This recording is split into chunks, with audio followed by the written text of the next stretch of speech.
You're listening to the Renegade Blitz. Follow us on Twitter at Renegade Blitz, at RBlitzPod, and at Blitz Videos. And subscribe to our podcast on your favorite podcast app. And what a draft the 2023 draft was for the Pittsburgh Steelers. A lot of needs filled out, and then a lot of interesting players that we'll talk about here on this podcast. Welcome back. It's the Renegade Blitz. Ty Polk, Chris Ward, Brandon Walker, and it's the post-draft episode 2023 for Renegade Blitz. And guys, finally, something that I have been wanting for really since we started doing draft podcasts, even though I did technically get one part of the information wrong regardless. The Pittsburgh Steelers in the first round drafted an offensive tackle, Broderick Jones from Georgia. They missed on Paris Johnson, who was drafted earlier in the draft, but they got the next best available tackle in the draft, and also they finally managed to get him. We didn't think that it would be the first pick of the second round, technically the 32nd and first round pick for the Pittsburgh Steelers, but Joey Porter Jr. is also a Pittsburgh Steeler. So, guys, your first initial thoughts on this draft before we go over every pick.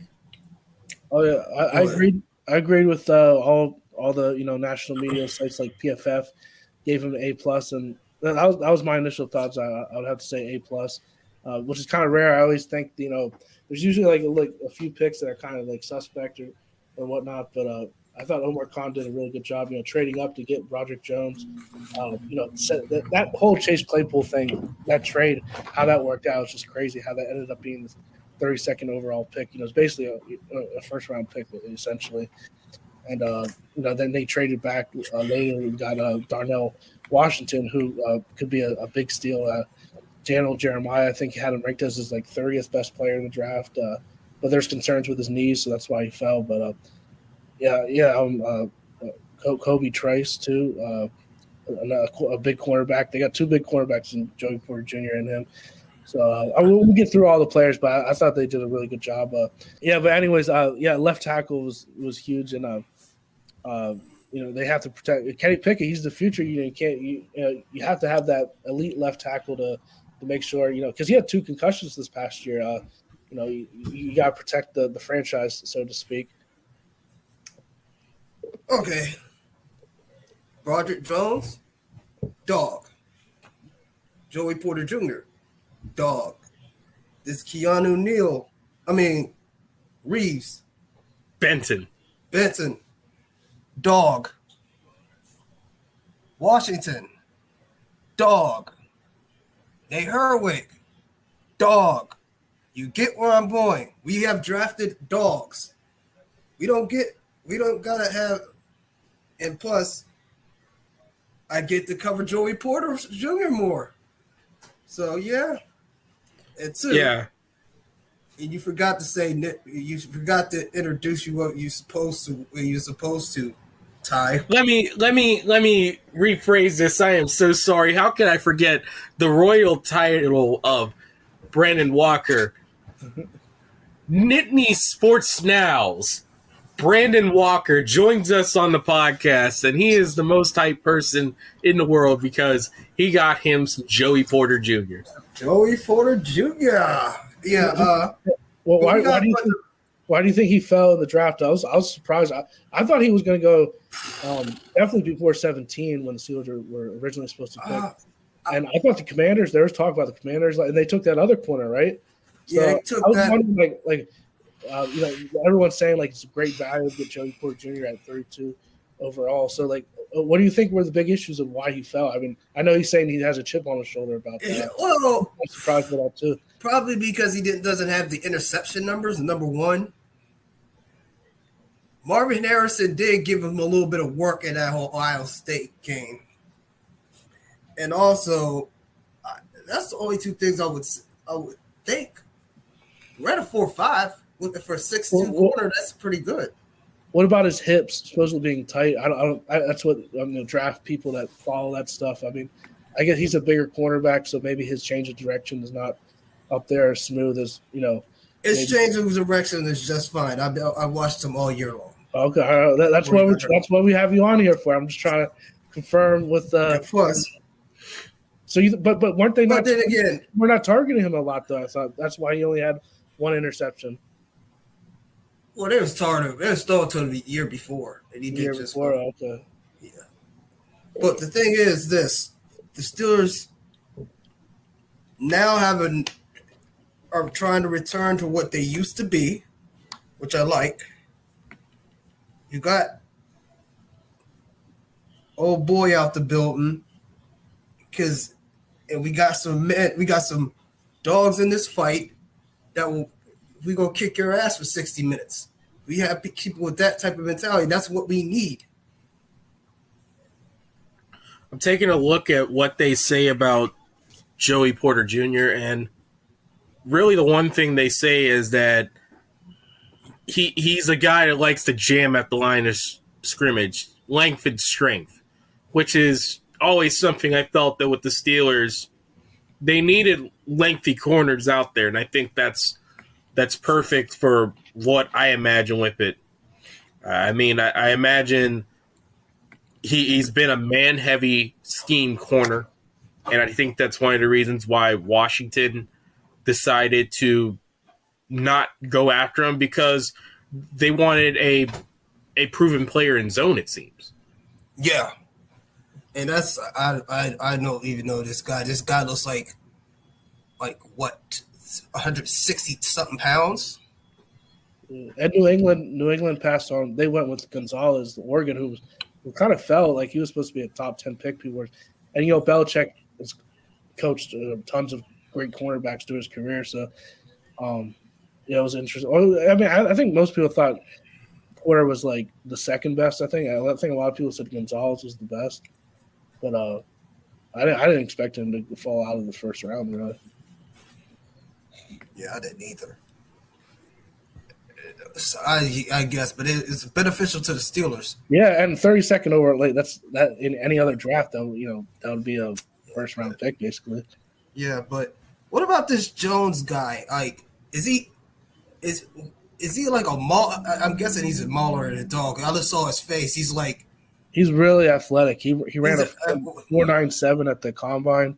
He moves really well, like on like screen passes. Like you see some of the film on Twitter and stuff. Like he does a really good job getting downfield.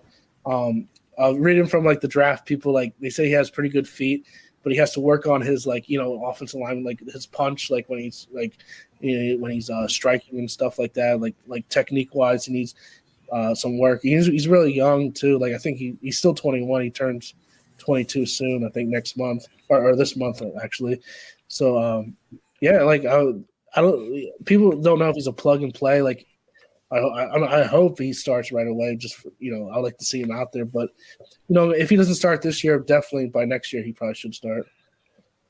The Steelers like to not play their first round draft picks like that. Yeah, until recently. It's a big adjustment. Going from, even though he played SEC, NFL, just to. Dan Moore Jr. started his rookie year. I mean, I was talking about really their first round picks. They had to start him. Yeah. I think he's already probably going to be a day one starter with him. I mean, I'm taking a look at one draft profile from SB Nation and William McFadden. Basically, they're saying that he's a people mover, but they say that his technique needs to be refined. Yeah, that's what I've been reading. I think you could take learning technique, especially as a rookie, with that. I think if you have the athletic gifts, it's just down to the Steelers' pro development with him. I like the offensive line coach, Pat Meyer. He did a heck of a job developing the line as the year went along. Yeah.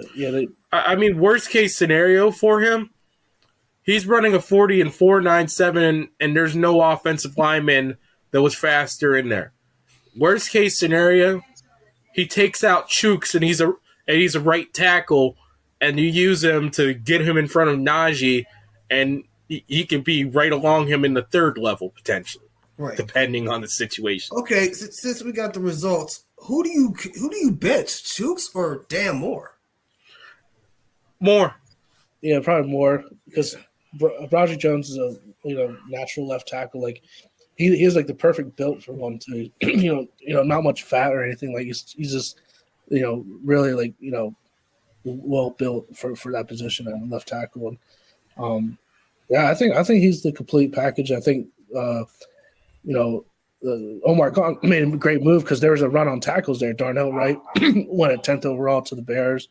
The Northwestern guy, Skorniski, I think how you pronounce it, went to the Titans at 11th overall. So if they didn't, because the Jets would have probably took him if they didn't. Oh, yeah. They would have if they didn't trade up. So really good move by Omar Khan there. He only gave up, I think, a 4th-round pick. He only gave up, yeah.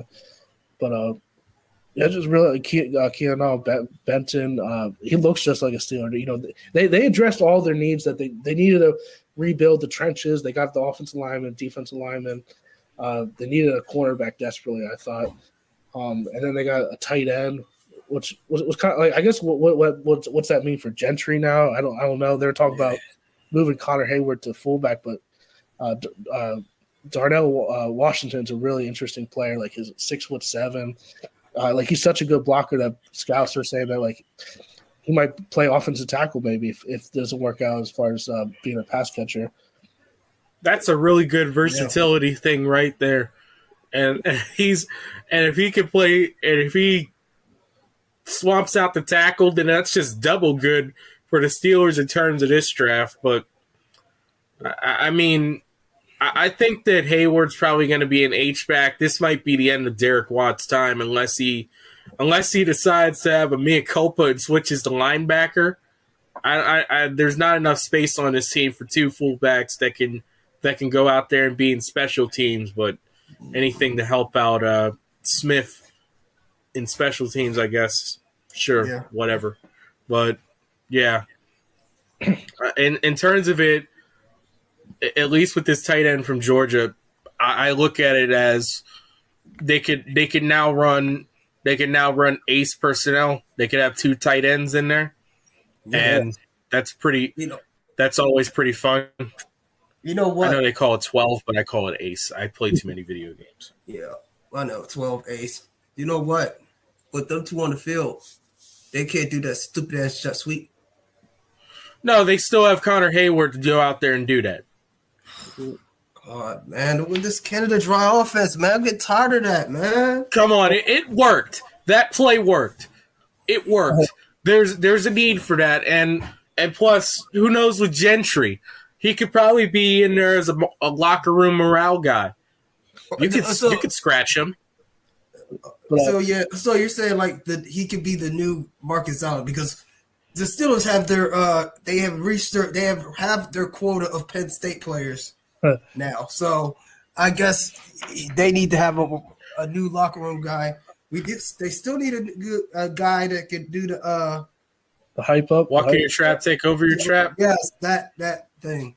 Everyone has a guy like that. You could find 30 guys in free agency somewhere that could do that.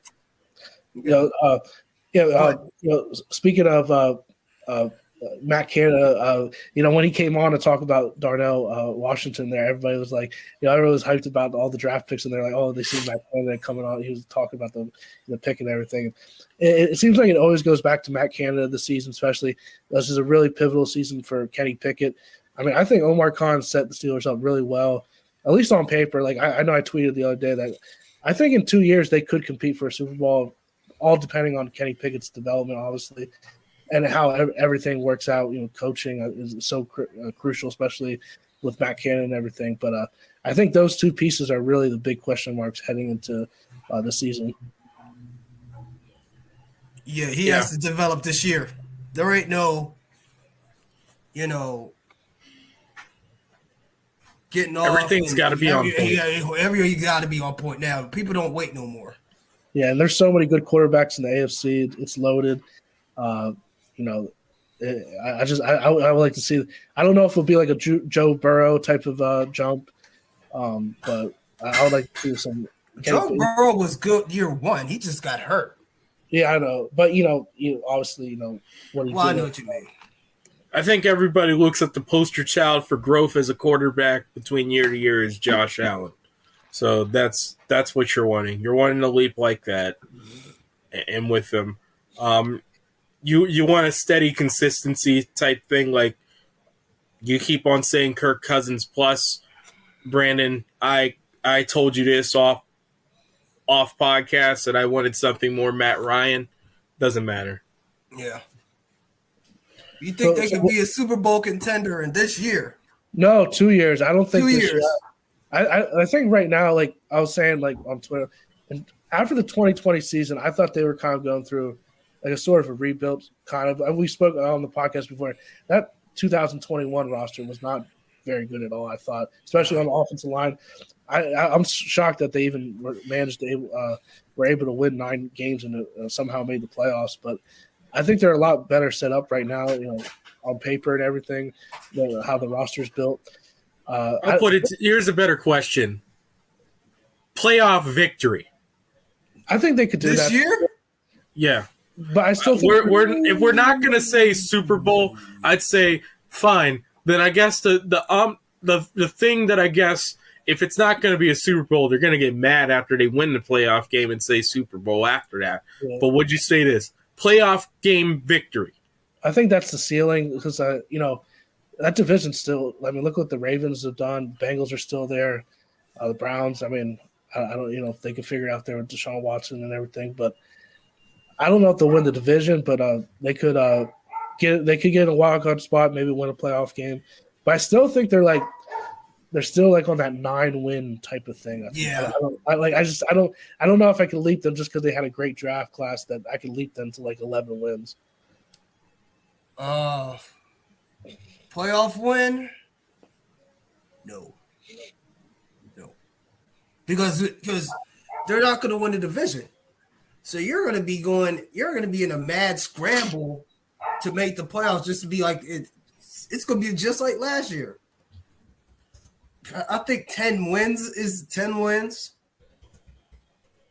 in a playoff game, but if they play Kansas City, that ain't gonna happen. Cincinnati, I don't think that's still not gonna work. Buffalo still ain't no. Buffalo hasn't fallen off the earth. Yeah,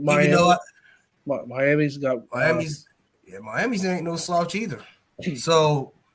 And you got Aaron Rodgers is in the AFC now. You got Jacksonville. Yeah. We were both thinking Trevor Lawrence took a big leap also last year. I think someone said that on Twitter, maybe not Joe Burrow, but a Trevor Lawrence type of leap for Kenny Pickett. That would be probably the best possible leap, but that leap also ended up in a playoff victory, as convoluted as that playoff victory was. Yeah, definitely. So the last 3 picks, what do you guys think about Nate Herbeck's brother, Nick Herbert, the outside linebacker from Wisconsin? I was watching some of this the film or tape on Twitter and stuff, and he seems like has a really good motor and everything. He could TJ Watt could be his mentor. I saw Watt was at the Wisconsin Pro Day last year, and he was giving him some pointers there. And Wisconsin, they always seem to have really good edge rushers. There's one thing that I expect from a Big Ten West team. If you're picking up anyone from out there, that guy's got to have a motor.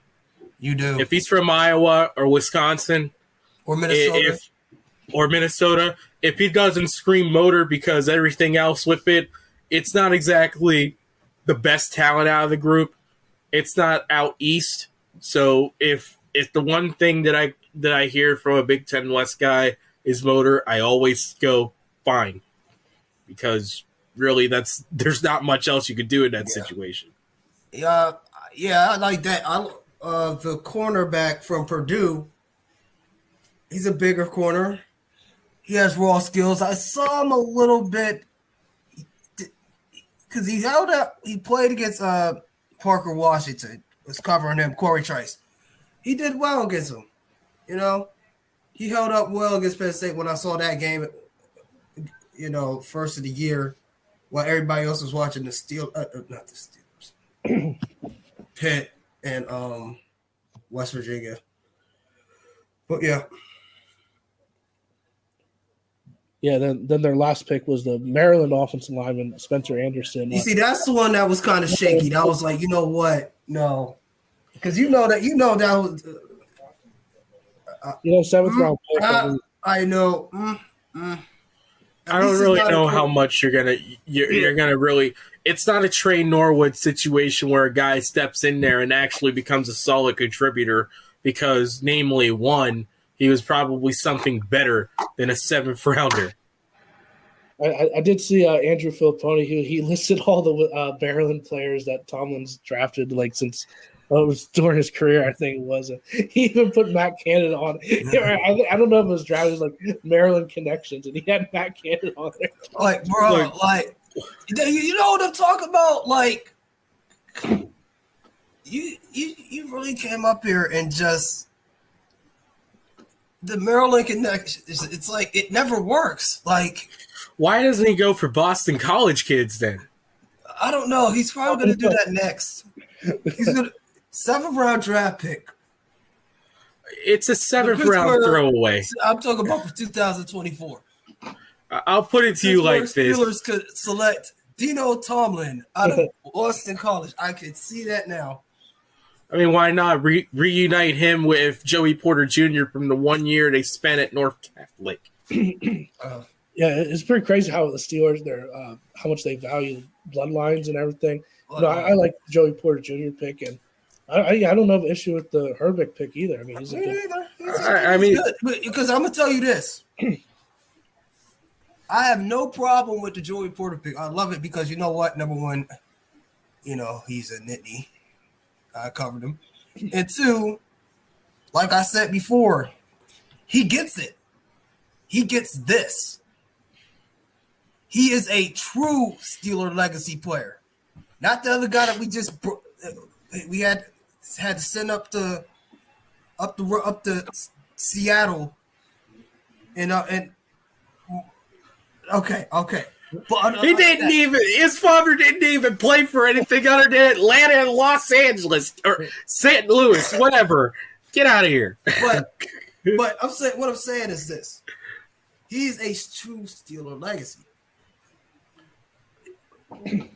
He gets the fans, he gets the culture, he gets the expectation that goes along here. He knows what it takes to win. He was getting hell when they won a Super Bowl. They showed it. It was at the Super Bowl. Yeah. Man, look, if you would have said mindset, I would have been fine with it. But the mindset, but there you go, better. The mindset, but still. Look, man, what are they saying about Spencer Anderson anyway? Any dog traits? Versatile offensive lineman that he played guard and tackle, which is always good, especially for a 7th round pick. I'll put it to you like this: you were talking about Dan Moore. Dan Moore will probably be the backup left tackle. Yeah. For late round draft picks, especially late round linemen, if he could play guard or tackle, I'm going you know what, whatever, fine. Yeah. Worst case scenario, it's camp body for the 3rd straight draft. The Steelers have a camp body for a 7th round pick. You see, that's for a late round 6th, 7th pick because Roche was another one. Yeah, you see, they did that last year. Draft somebody just to cut him. Yeah. Yeah, I mean, you don't draft camp bodies. You only have 7 draft picks. Yeah, that's what this one. Omar Khan's first draft, there was no picks. Sometimes Colbert had picks where you were kind of like you would watch the guy on tape or film or whatever, and you'd be like, yeah, this guy's probably not going to make it, and he didn't make it. So, but you never know that the draft is never a perfect. It's not exact science and everything, but I just like the aggressive approach, like Tomlin said in the post draft press conference that. I guess Tomlin's on Twitter or whatnot because he knows about Khan's nickname being called the Con Artist. I thought that was pretty funny. He's really been fleecing them. I gotta say this right now, and Brandon, because I want to end this situation with a future thing to look out. the Seahawks are not picking up the fifth-year option of Jordan Brooks, linebacker, talented, contract year, recovering from an ACL. So we're looking at a future Pittsburgh Steeler for Seattle. I guess they always work out like this. Probably, and plus Patrick Queen, he didn't get his option picked up. So look, linebackers right now are just always crapshoots, especially with it these years.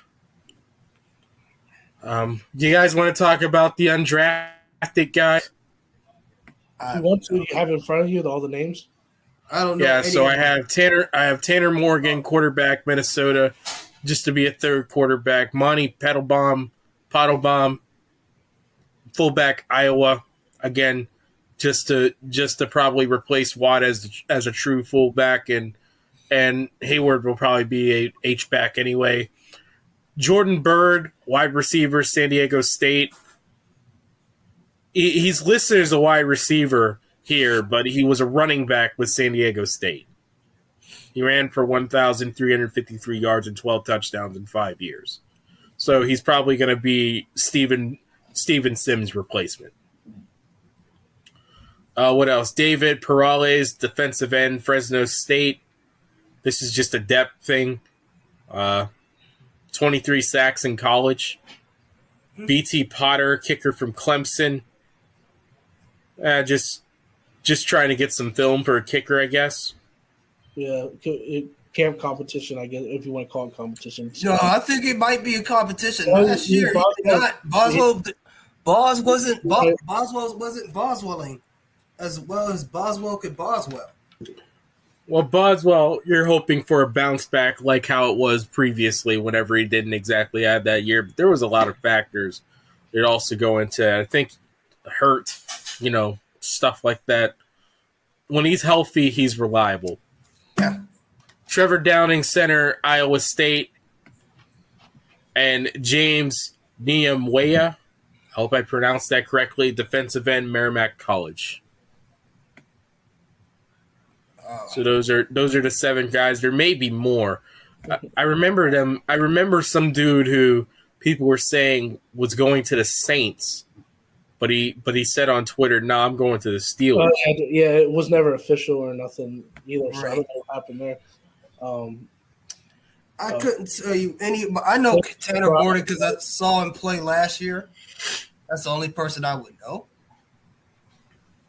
to recognize him, so he could probably has a chance to be at a third quarterback job. Yeah, he was. Yeah, I think I remember seeing something about him a little bit. I'll ask my guy who's a big fan of University of Minnesota. He lives out in Youngstown. What else? I mean, I wanted to talk about this real quick. We were so long. Because, of course, this happened while we were on hiatus again. But I think a trade that really kind of made them not go after a wide receiver like everyone was going for, just a tight end, Washington from Georgia. The trade for Allen Robinson, and I'm bringing it up because, of course, we have Brandon Walker from Nittany Sports Now, one of the great writers in the Pittsburgh Sports Now family. Better upgrade that guy to all the titles, in my opinion. Chris too. Chris too as well. Chris. I'm sorry, Chris. But yeah. The trade for Allen Robinson. Now, Brandon, you're the guy that said it. You've been saying it literally since the Steelers season wrapped up. Adult in the room. Allen Robinson is an adult in the room. Yes. He's the type of person that could possibly hone in George Pickens. George Pickens could learn a little bit from him. He's an all-pro, knows how to do it in one case. And he could probably help Deontay Johnson's head in the game and make sure he either sees a sports psychologist or go on the jugs machine and make him stop going east and west and south and head north. Yeah, but I thought it was a good trade. They basically swapped 7th round picks, and the Rams are paying most of the money anyway. I think it was like The Steelers are paying $5 million. I think the Rams are paying a little bit over $10 million, something like that. But yeah, I mean, he didn't have good years the last 2 years of the Rams. I think his stats were down, but he had some injuries, his foot and everything. But he was good with the Bears when Trubisky was there. I think he had over 1,000 yards receiving. He was good with the Jags as well. Yeah. Whenever he had Blake Bortles throwing in the ball, and for the record, Chris, he's only been with Los Angeles for 1 year. He was not a part of the Super Bowl winning team. Oh, where was he at? Chicago. Oh, he was. So yeah, he was there. He spent 1 year there, and he was expected. Finally, he had a quarterback that could throw him the ball that was reputable. But of course, Matt Stafford did not go as planned. So yeah, you think they're gonna keep their pick this year? They're gonna start keeping their picks. I'd expect more of a pick keeping for the moment. Now, if they're close, if they feel that they're close, especially now with teams being more active than usual at the trade deadline, and they feel that they can make a run whenever the deadline comes up next year or the year after that, I think they'd probably go with it. But I've always felt that the Steelers have always been more likely to keep their picks anyway. I was talking about the Rams, but all right. But yeah. Well, the Rams, I'm sorry. Well, to answer that, no. Until proven otherwise. They have to. They got to rebuild. They ain't as close as they think they are right now. But that's for next year. What about these quarterbacks, though? How do you feel? Who do you think's the best quarterback in this draft? Yeah, we're to the point where we're talking about other parts of the draft, and I look at it like this. There's a lot that I like about Bryce Young, but C.J. Stroud seems like the more intriguing prospect. And I think the most interesting situation out of those top quarterbacks is Richardson to Indianapolis. Yeah, that's an interesting one. Because this is unlike anything they've ever had. This is a quarter, like when you think of the Colts and quarterbacks, I mean, especially the last two major ones, they've all been primarily quarterbacks known more for their work in the pocket. Yes, Andrew Luck could scramble and all that stuff, but it's primarily quarterbacks that are better suited towards doing it in the pocket. And I wonder how that dichotomy is going to go towards the Colts fan base. They have to deal with it. They dealt with Jeff Saturday. They can deal with this. But yeah, I think I can't tell you how their careers is going to go, but I'm going to tell you who's going to surprise you and have a surprisingly good career.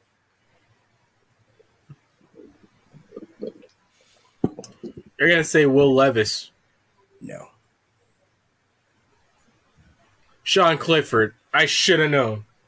You really think that Sean Clifford is going to go overjump a quarterback that the Packers with Aaron Rodgers, not in his prime, but still in the middle of about to start a 2-year run as MVP of the league? He's not there anymore. True. But the quarterback that they drafted because of this when they could have had a wide receiver, unless Jordan Love gets obliterated by some team out in NFC North. Trust me. What has he done to prove himself when he has been in there? Nothing. Aaron Rodgers didn't look good whenever he stepped in for a random NFL Network game. It might have been a Thursday night game against Dallas. Trust me. I think he could. I think he's going to have a good career, and I think he could potentially. I don't see it with Jordan Love. What do you guys think about Kenny Pickett doing that shotgun with a beer with the Luke Combs? That made some headlines. Was that was that at that Acrisure? Yeah, it was Acrisure. Yeah. Okay, that's what you're talking about. Yeah, country music in Pittsburgh goes hand in hand. So he's definitely. Ben was there too. I wonder if he was in the stand or he was probably in the press box. Ben probably got VIPs. He was probably like, that used to be me back in the day. I used to do stuff like that. Yeah, I used to do What are you talking about? That first 2 years of Ben Roethlisberger, he was down for us. He had to change up his act a little bit because you don't come out there dressed in a blazer jacket and Jerome Bettis' college jersey. He had some swag. He just messed that up for himself. He was the talk of the town, though. Now it's Kenny Pickett, though. Man. Yeah. Yeah, but Kenny Pickett's been running around here for years, and plus, if you do anything for the local teams around here, you're going to be the man. Ask Andrew McCutcheon. Yeah. What else? What else, guys? I mean, the quarterback situation. Running backs are being taken early, and I feel like Najee Harris might have started something. Yeah. Bijan Robinson got taken early. There was another running back. Jahmyr Gibbs to Detroit. Yeah, they reached on both of those picks. Speaking of which, who had the worst draft in your opinion? I haven't got a chance to look at it all overall. What the I really don't know. I haven't got a chance to look. I've been so focused on the Steelers, what their A+ grades have been. Detroit had picked two players that had a 99% chance of being there in their original draft spots. Well, they had a nice day 2 and day 3. And plus, like, that linebacker is pretty good. So they might have but he is still solid. He's still the first pick, the running back, okay. Every other pick, it was solid all the way around. Who had the worst draft? Give me a second.